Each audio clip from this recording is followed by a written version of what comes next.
So today I'm going to cover what's been a particularly controversial subject in the fitness and nutrition industry over the past few years, and that is the subject of carbohydrate. Now, there's been no type of food or nutrient more vilified than carbohydrates in the last few years, and there's been plenty of different diet fads that have been born based upon eliminating carbohydrate from your diet. So what I wanted to do with this video was just dispel a few of the myths about it. So first of all, carbs are amazing. Now for most of us, carbohydrate rich foods are probably some of our most favourite foods. Things like pastas, breads, oats, and of course perhaps sugary rich foods such as sweets are going to be ones that are a particular favourite of us. Now the problem with a low carbohydrate diet, and I've seen without fail in individuals who have tried it, is it's very difficult to adhere to it.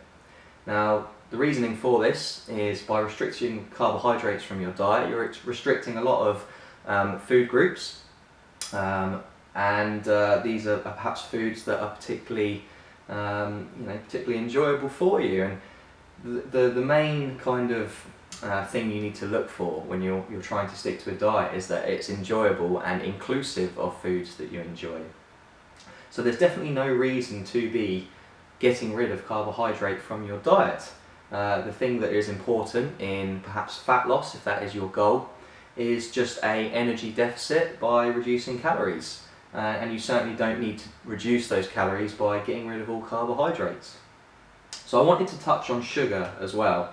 Now sugar is one of those ones that's been demonised by the sort of media and by many different sources of sort of diets. That sugar is evil.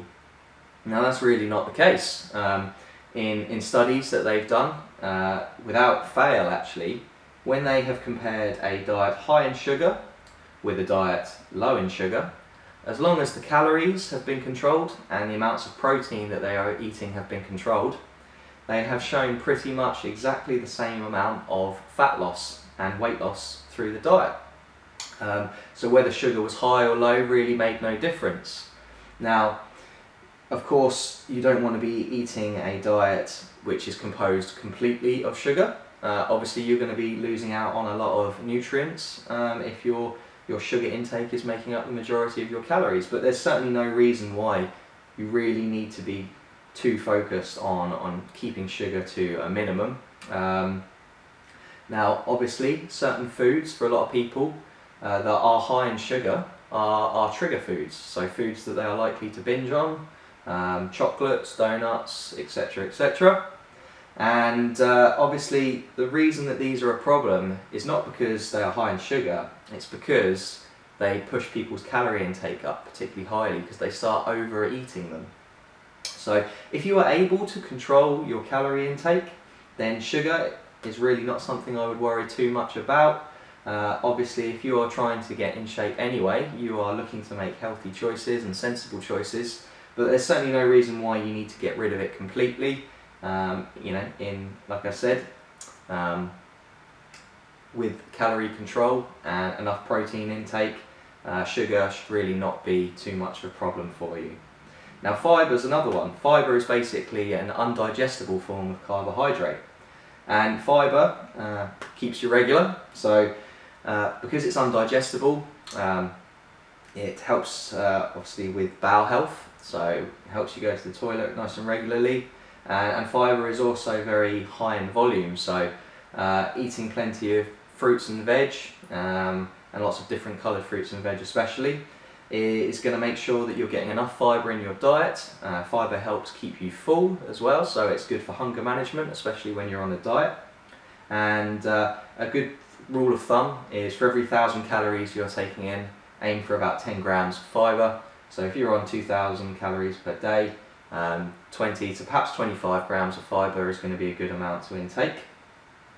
And now if you're partaking in a lot of endurance events, having enough carbohydrate in your diet is going to be very important. When you're working at a fairly high heart rate for a prolonged period of time, your body is going to be predominantly using carbohydrates stored in the muscle for energy. So you're going to be looking around about 60 grams per hour of sort of high performance training. 60 grams carbohydrate per hour is going to be a good rule of thumb for most. Obviously you can kind of vary this based upon how you feel when you are performing perhaps a long run or a bike ride, etc, etc. But carbohydrates definitely provide the best source of fuel for endurance training and also weight training. So yeah, those are a few reasons why carbohydrates should not be vilified. They should not be removed from your diet. You know, they're great for keeping good energy levels. They're great to keep in for making sure you're able to adhere to your diet. And you know, in the presence of a controlled calorie intake and enough protein, there's certainly no reason why they need to be removed. So hopefully that's answered a few perhaps questions, or you know, maybe dispelled a few myths that you may have had about carbohydrate. And tomorrow we're going to move on to an email about fats. Thanks guys.